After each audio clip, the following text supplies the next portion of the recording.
स्वागत है दोस्तों विस्तार सिनेटॉक्स के एक और नए वीडियो में। दोस्तों कभी कभी दुनिया के सबसे खतरनाक अपराध वो नहीं होते जिनमें गोलियां चलती हैं, लोग चीखते हैं या अखबारों की हेडलाइन बनती है, बल्कि वो अपराध होते हैं जो बिल्कुल चुपचाप अंधेरे में होते हैं और किसी को पता भी नहीं चलता कि कब किसी की पूरी जिंदगी गायब हो गई, और जब तक लोगों को समझ आता है तब तक बहुत देर हो चुकी होती है। और ठीक ऐसी ही एक कहानी है जहां मासूम बच्चों को सामान की तरह खरीदा और बेचा जा रहा था, जहां इंसानियत का कोई मतलब नहीं था और जहां जिंदगी की कीमत सिर्फ पैसों में तय होती थी। पिछले 3 महीनों में देश के अलग अलग हिस्सों से 90 से ज्यादा छोटी बच्चियां अचानक लापता हो जाती हैं। किसी का स्कूल से लौटते वक्त अपहरण हो जाता है, कोई बाजार से गायब हो जाती है, कोई घर के बाहर खेलते खेलते हवा हो जाती है। लेकिन हैरानी की बात यह है कि पुलिस के पास एक भी पुख्ता सुराग नहीं होता। हर केस अलग लगता है लेकिन अंदर से सब जुड़े हुए हैं, और जब यह मामला ऊपर तक पहुंचता है तो सिस्टम को मजबूरन एक ऐसे नाम की याद आती है जो हर मुश्किल केस में आखिरी उम्मीद बनकर सामने आता है, और वो नाम है senior inspector Shivani Shivaji Roy.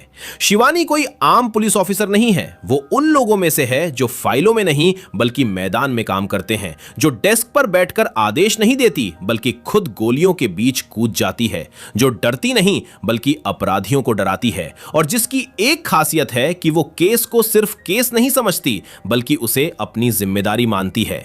Film की शुरुआत बुलंदशहर के एक सुनसान फार्म हाउस इलाके से होती है जहां चारों तरफ खेत हैं, दूर दूर तक कोई इंसान नजर नहीं आता, और वहीं 2 छोटी बच्चियां रूहानी और झिमली खेल रही होती हैं। दोनों की उम्र करीब 9 से 10 साल है। दोनों हंसती खेलती मिट्टी में दौड़ रही हैं। रूहानी अमीर घर की लड़की है और झिमली गरीब परिवार से है, लेकिन उनकी दोस्ती में पैसों का कोई फर्क नहीं है।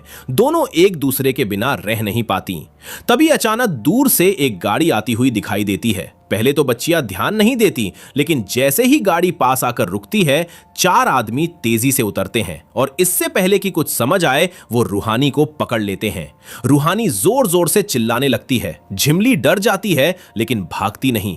वो पत्थर उठाकर उन आदमियों पर फेंकती है, एक पेड़ पर चढ़कर ऊपर से हमला करती है, लेकिन वो सिर्फ एक छोटी बच्ची है। उन आदमियों के सामने उसकी ताकत कुछ भी नहीं है।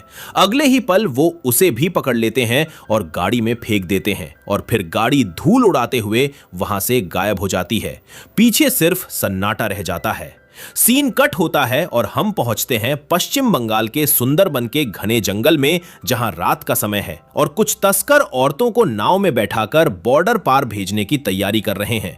सब कुछ प्लान के मुताबिक चल रहा होता है कि तभी अचानक भीड़ में से एक औरत आगे बढ़ती है और पलक झपकते ही एक तस्कर को जमीन पर पटक देती है, फिर दूसरे को लात मारकर गिरा देती है और तीसरे के हाथ से बंदूक छीन लेती है।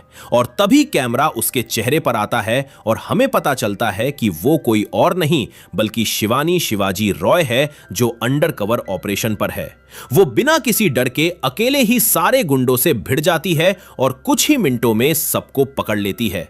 उसकी एंट्री से साफ समझ आ जाता है कि ये ऑफिसर किसी से नहीं डरती, और जहां भी जाती है अपराधियों की शामत आ जाती है। ऑपरेशन खत्म होते ही उसे तुरंत दिल्ली बुलाया जाता है और वहां उसे नया केस दिया जाता है। उसे बताया जाता है कि एक हाई प्रोफाइल बच्ची रूहानी का किडनैपिंग हुआ है, जो टर्की में पोस्टेड इंडियन एम्बेसडर की बेटी है।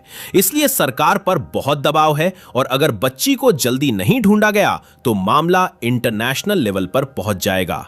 शिवानी फाइल देखती है और तुरंत समझ जाती है कि यह कोई आम फिरौती वाला मामला नहीं है, क्योंकि अगर किडनैपरों को पता होता कि बच्ची इतनी अमीर और पावरफुल फैमिली से है तो अब तक फिरौती की कॉल आ चुकी होती। लेकिन यहां कोई कॉल नहीं आई, मतलब बच्ची को किसी और मकसद से उठाया गया है। वो तुरंत क्राइम सीन पर जाती है, हर एक निशान को ध्यान से देखती है, टायर मार्क्स, पैरों के निशान, टूटे हुए पौधे, पत्थरों के ढेर, और तभी उसे समझ आता है कि झिमली ने रूहानी को बचाने की बहुत कोशिश की थी। इतने छोटे पैरों के निशान देखकर शिवानी का दिल पसीज जाता है और उसके अंदर गुस्सा और बढ़ जाता है। उसी समय दूसरी तरफ हम देखते हैं कि किडनैपर दोनों बच्चियों को एक पुराने गोदाम में छोड़ते हैं, जहां कुछ लोग डॉक्टर जैसे कपड़े पहने उनका ब्लड टेस्ट करते हैं और रिपोर्ट देखकर कहते हैं कि एक नेगेटिव है और एक पॉजिटिव, और फिर दोनों को अलग अलग कमरों में बंद कर दिया जाता है। यहां पहली बार हमें उस खतरनाक नाम का पता चलता है जिसे सब अम्मा कहते हैं। एक ऐसी औरत जो पूरे देश में बच्चों की तस्करी का सबसे बड़ा नेटवर्क चलाती है और जिसके आदमी हर जगह फैले हुए हैं। और यहीं से शुरू होती है शिवानी की असली जंग। दोनों बच्चियों को अलग अलग कमरों में बंद कर दिया जाता है और उस जगह का माहौल किसी अस्पताल जैसा नहीं बल्कि किसी गैर कानूनी लैब जैसा लगता है। दीवारों पर दवाइयों की बदबू, पुराने बेड, जंग लगे औजार और कुछ लोग मास्क पहनकर ऐसे घूम रहे होते हैं जैसे इंसान नहीं बल्कि सामान की जांच कर रहे हों। और इन सब के बीच वो लोग बार बार नेगेटिव और पॉजिटिव शब्द बोल रहे होते हैं जैसे बच्चियां नहीं बल्कि कोई टेस्ट सैंपल हो। उसी वक्त वहां एक बूढ़ी औरत आती है जिसे सब अम्मा कहकर बुलाते हैं। उसके चेहरे पर कोई भाव नहीं होता, ना दया ना गुस्सा, बस एक ठंडी मुस्कान, और उसकी आंखों में ऐसा खौफ होता है कि बड़े बड़े गुंडे भी उससे नजरें नहीं मिला पाते। वो बच्चियों को ऐसे देखती है जैसे कसाई बकरियों को देखता है और अपने आदमी से कहती है कि जो नेगेटिव है उसे तैयार करो और पॉजिटिव वाली को अलग रखो। उसकी आवाज में इतनी बेरहमी होती है कि सुनकर ही डर लगने लगे। दूसरी तरफ शिवानी अपनी टीम के साथ जांच तेज कर देती है। वो सारे रिकॉर्ड निकलवाती है और पता चलता है कि पिछले कुछ महीनों में जितनी बच्चियां गायब हुई हैं उनमें एक अजीब कॉमन चीज है, सभी गरीब परिवारों से हैं। किसी का कोई मजबूत बैकग्राउंड नहीं, कोई शिकायत करने वाला नहीं, मतलब जिन्हें उठाओ कोई पूछने वाला नहीं। और यहीं से शिवानी समझ जाती है कि ये कोई सिंपल गैंग नहीं बल्कि बहुत बड़ा नेटवर्क है जो सोच समझकर टारगेट चुनता है। फिर वो एक चाल चलती है और मीडिया में खबर फैलवा देती है कि रूहानी को ढूंढने वाले को 2 करोड़ रुपए इनाम मिलेगा। उसका प्लान साफ होता है कि लालच में अपराधी खुद बाहर आएंगे, और जैसे ही ये खबर टीवी पर चलती है उसी समय किडनैपरों के चेहरे बदल जाते हैं क्योंकि उन्हें बच्ची के बदले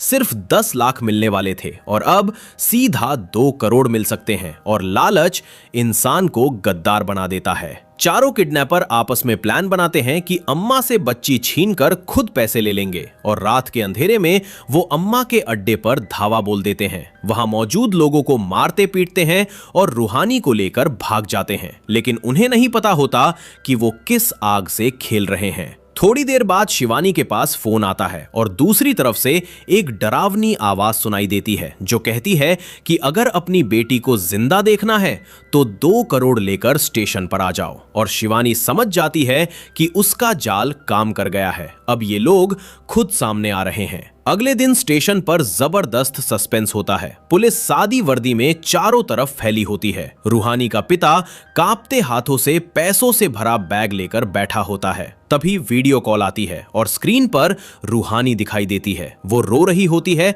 और मदद मांग रही होती है, लेकिन शिवानी की नजरें कुछ और ही देख रही होती है। उसे समझ आता है कि ये लाइव वीडियो नहीं बल्कि रिकॉर्डिंग है। अचानक स्टेशन पर बम की अफवाह फैलती है, भगदड़ मच जाती है, लोग भागने लगते हैं और इसी अफरा तफरी में एक आदमी पैसे लेकर भाग जाता है। शिवानी उसके पीछे दौड़ती है। प्लेटफॉर्म से सीढ़ियों तक जोरदार पीछा होता है। दोनों के बीच हाथापाई होती है। आदमी चाकू निकालकर वार करता है जिससे शिवानी के हाथ पर कट लग जाता है, लेकिन शिवानी हार नहीं मानती और उसे जमीन पर पटक कर गिरफ्तार कर लेती है। पूछताछ में वो आदमी टूट जाता है और सब बता देता है कि उनका काम सिर्फ बच्चियों को पकड़कर अम्मा तक पहुंचाना है। असली खेल अम्मा का है और अम्मा बच्चियों को कहीं एक्सपोर्ट करती है, लेकिन कहां और क्यों ये उन्हें भी नहीं पता। इसी दौरान शिवानी की मुलाकात फातिमा नाम की एक लेडी कांस्टेबल से होती है जिसने स्टेशन पर जान जोखिम में डालकर किडनैपरों का पीछा किया था। फातिमा गरीब परिवार से है, सब उसका मजाक उड़ाते हैं, लेकिन उसमें हिम्मत कूट कूट कर भरी है और शिवानी को उसमें अपना ही अक्स नजर आता है, इसलिए वो उसे अपने साथ रख लेती है। फिर कहानी में एंट्री होती है रामानुजन की, एक बड़ा समाज सेवी जो बच्चों के लिए ट्रस्ट चलाता है, गरीबों की मदद करता है, हर जगह उसकी तारीफ होती है और वो खुद शिवानी से मिलकर कहता है कि वो इस मिशन में उसकी मदद करना चाहता है। शुरू में शिवानी उसे नेक इंसान समझती है और उसकी मदद लेती है और सच में उसकी दी हुई जानकारी से कई छोटे गैंग पकड़े भी जाते हैं। लेकिन फिर एक दिन शिवानी के घर पर हमला हो जाता है। उसका पति विक्रम बेहोश मिलता है और कमरे में बैठी होती है खुद अम्मा, जो आराम से चाय पी रही होती है। वो शिवानी को देखकर मुस्कुराती है और कहती है कि तू मेरे रास्ते में आ रही है, इसलिए तुझे चेतावनी देने आई हूं, और अगर मेरे धंधे में दखल दिया तो अगली बार तेरे पति जिंदा नहीं मिलेंगे। ये बात शिवानी के दिल पर लग जाती है, क्योंकि अब मामला सिर्फ ड्यूटी नहीं बल्कि उसके परिवार की सुरक्षा का भी है। इसके बाद एक दिन हॉस्पिटल से खबर आती है कि एक छोटी बच्ची मिली है जो अम्मा के चंगुल से भागी है, लेकिन उसकी हालत बहुत खराब है। शिवानी तुरंत वहां पहुंचती है और डॉक्टर बताते हैं कि बच्ची को सर्वाइकल कैंसर है, वो भी आखिरी स्टेज पर, और इतनी छोटी उम्र में यह बीमारी होना नामुमकिन है। जरूर किसी ने उस पर एक्सपेरिमेंट किया है। यह सुनकर शिवानी के पैरों तले जमीन खिसक जाती है। बच्ची अपनी ड्राइंग बुक दिखाती है जिसमें वो एक डॉक्टर और एक बिल्ली का चिन्ह बार बार बनाती है, और वही बिल्ली का चिन्ह रामानुजन के ट्रस्ट का लोगो होता है। यह देखकर शिवानी के दिमाग में घंटी बजती है और पहली बार उसे रामानुजन पर शक होता है। अब कहानी और ज्यादा खतरनाक मोड़ लेने वाली है, क्योंकि असली चेहरा अभी सामने आना बाकी है। अब शिवानी के दिमाग में शक की सुई पूरी तरह से रामानुजन पर घूम चुकी थी, लेकिन उसके खिलाफ कोई ठोस सबूत नहीं था। और सबसे बड़ी समस्या यह थी कि दुनिया की नजरों में रामानुजन एक मसीहा था, एक ऐसा इंसान जिसने हजारों बच्चों की मदद की थी। अगर शिवानी बिना सबूत के उसे पकड़ती तो पूरा सिस्टम उसी के खिलाफ खड़ा हो जाता। इसलिए इस बार उसे बहुत सोच समझकर चाल चलनी थी। शिवानी चुपचाप रामानुजन के पुराने रिकॉर्ड निकलवाती है, उसकी स्कूलिंग, उसका बचपन, उसके लीगल गार्डियन, सबकी जानकारी इकट्ठा करती है, और तभी उसे एक नाम मिलता है, मोहम्मद असलम, जो कभी अम्मा के गैंग में काम करता था और अब शराबी बनकर एक झुग्गी में रह रहा है। शिवानी तुरंत उसके पास पहुंचती है और पहले तो वो कुछ नहीं बोलता, लेकिन जब शिवानी उसे सख्ती से पूछताछ करती है तो वो डर कर सारा सच उगल देता है। असलम बताता है कि रामानुजन कोई संत नहीं बल्कि बचपन से ही अम्मा का पाला हुआ बच्चा है। जब वो सिर्फ 6 साल का था तब उसे भी उठाकर लाया गया था। वहां नए बच्चों को 2 ऑप्शन दिए जाते थे, या तो आंख फुड़वा लो या हाथ कटवा लो, ताकि भीख मांगने में ज्यादा पैसा मिले।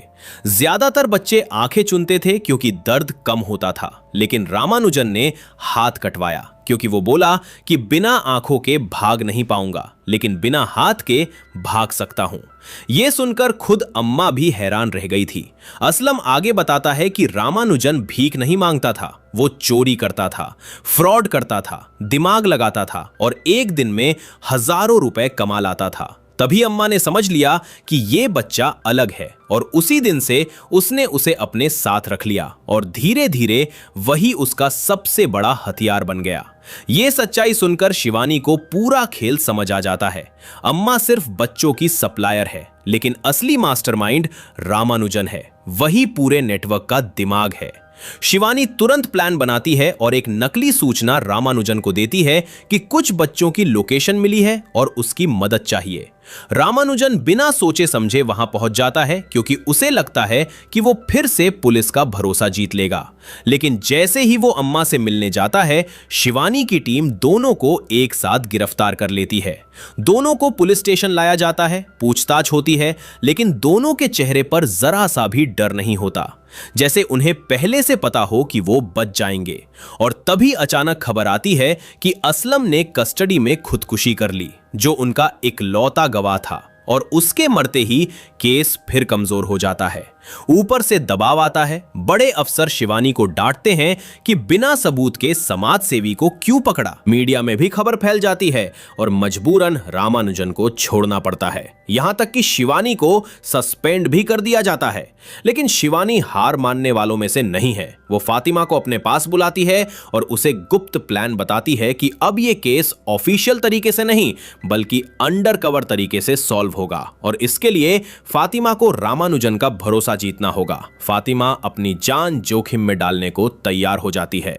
फातिमा जानबूझकर रामानुजन के सामने खुद को पुलिस से नाराज दिखाती है, यहां तक कि खुद को गोली मारकर घायल भी कर लेती है ताकि रामानुजन को यकीन हो जाए कि वो सच में उसके साथ है। और रामानुजन उसके झांसे में आ जाता है और उसे अपने सीक्रेट प्लान में शामिल कर लेता है। अब खुलासा होता है असली सच्चाई का। रामानुजन बच्चियों को किडनैप करके श्रीलंका में अपनी सीक्रेट लैब में भेजता है, जहां उन पर वायरस और कैंसर के एक्सपेरिमेंट किए जाते हैं। जो बच्चियां टेस्ट में नेगेटिव होती हैं, उनके खून से दवा बनाई जाती है और जो पॉजिटिव होती हैं, उन्हें मार दिया जाता है और फिर वही दवा करोड़ों में बेचकर वो लोग अरबों कमाते हैं। मतलब बीमारी भी खुद फैलाओ और इलाज भी खुद बेचो। इंसानियत का सबसे गंदा कारोबार। फातिमा सारी जानकारी चोरी छिपे शिवानी तक पहुंचाती रहती है और आखिरकार लोकेशन मिलती है उस लैब की। रात के अंधेरे में शिवानी अपनी छोटी सी टीम लेकर श्रीलंका पहुंचती है, बिना किसी सरकारी मदद के,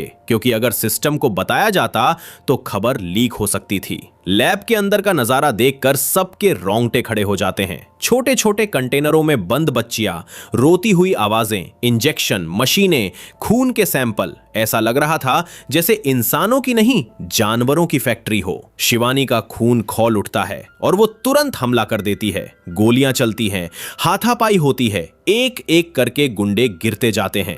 फातिमा अंदर से बच्चों को आजाद करवाती है और आखिर में आमना सामना होता है शिवानी और रामानुजन का। रामानुजन भागने की कोशिश करता है, लेकिन शिवानी उसे पकड़ लेती है। दोनों के बीच जबरदस्त फाइट होती है। रामानुजन चीख कर कहता है कि दुनिया पैसे से चलती है और वो सिर्फ बिजनेस कर रहा है, लेकिन शिवानी कहती है कि ये बिजनेस नहीं, नरसंहार है। इसी बीच अम्मा को भी पकड़कर लाया जाता है, लेकिन अम्मा आखिरी चाल चलती है और कांच से एक सिपाही पर हमला कर देती है। मजबूरन शिवानी उसे गोली मार देती है, लेकिन उसके शरीर में पहले से एक्सप्लोजिव लगा दिया जाता है ताकि रामानुजन के सामने सच आने पर उसे सबक मिल सके। जब रामानुजन को पता चलता है कि उसकी मां मर चुकी है तो वो पागल हो जाता है और बटन दबा देता है। जोरदार धमाका होता है, पूरा इलाका हिल जाता है। उसके आधे आदमी वहीं मर जाते हैं और खुद रामानुजन भी बुरी तरह जल जाता है। वो जमीन पर पड़ा तड़प रहा होता है